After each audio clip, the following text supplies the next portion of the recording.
किया जाए, किस तरह की योजना रहेगी और स्कूलों को किस तरह से फ़ायदा मिलेगा इसमें? मुख्यतः आप जानते हैं कि हमारी जो डिजिटलाइजेशन का जो प्रोसेस है हमारे शिक्षा विभाग का वो चला है और उसके तहत ही आपने देखा होगा कि अलग से हमारे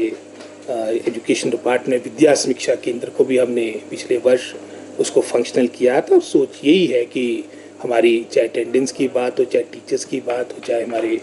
स्टूडेंट्स की बात हो, एक सही पिक्चर हमारे डायरेक्टरेट तक, हमारे विभाग तक पहुँचे।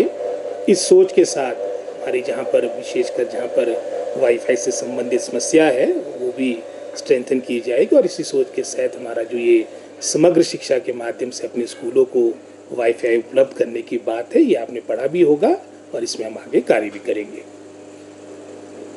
सर, एक जो 12वीं का परीक्षा परिणाम आया था उसमें कुछ गड़बड़ियाँ रह गई थी, क्या दोषियों के खिलाफ कार्रवाई अमल में लाई? निश्चित रूप में मैं समझता हूँ जो भी दोषी लोग होंगे जिनके द्वारा ये इस तरह की मैं समझता हूँ लैप्स होगा, रूल्स के अकॉर्डिंग निश्चित रूप से कार्रवाई होगी। और मुझे याद है कि जब ये प्रकरण हुआ था और उस वक्त मेरा कांगड़ा का कार्यक्रम था और जैसे ही आपका बोर्ड का परिणाम शायद 7 या 8 को आपका ये मैं समझता हूँ घोषित हुआ था और उसके अगले दिन जैसे ही मेरे संज्ञान में विशेषकर इंग्लिश से संबंधित मुख्यतः ये मामला था,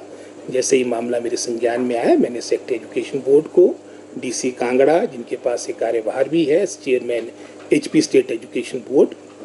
उनको सारी बातों से परिचित कर दिया था और क्लियर कट आदेश दिए थे कि इसमें हमारे बच्चों को न्याय मिलना चाहिए और एक मैं समझता हूँ निश्चित समय अवधि में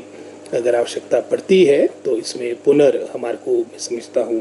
अपना रिजल्ट घोषित करना पड़ेगा और विदिन 2-3 डेज उसमें सारी एक्सरसाइज भी हुई है। और जैसा आपने कहा जो भी दोषी लोग होंगे उनके खिलाफ एज पर रूल्स कार्रवाई निश्चित रूप से की जाएगी।